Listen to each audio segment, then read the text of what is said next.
Let's apply the square root property to solve our next quadratic equation. We have the quantity x plus 3 squared plus 25 is equal to 0.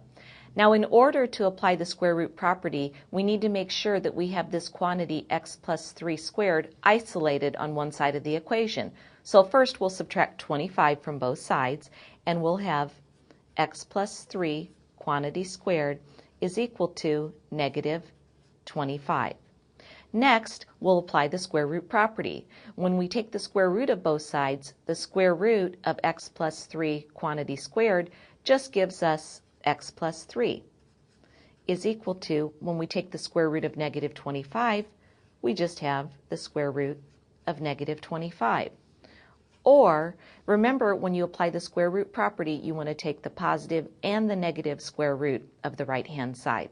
So our second equation will be x plus 3 is equal to minus the square root of negative 25. Let's go back to the first equation. Let's first subtract 3 from both sides of this equation, and we'll have x is equal to negative 3 plus the square root of negative 25.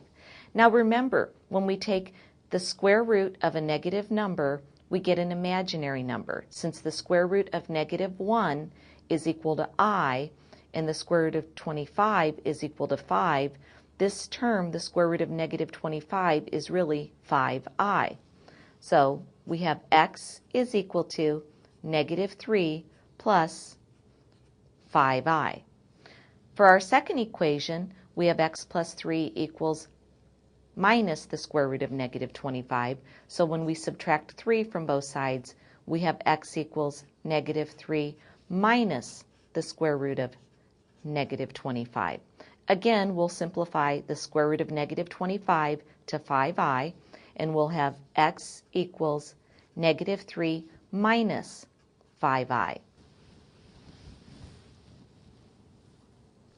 So the solution to this quadratic equation is really negative 3 plus 5i and negative 3 minus 5i, and we can write the solution set as negative 3 plus or minus 5i.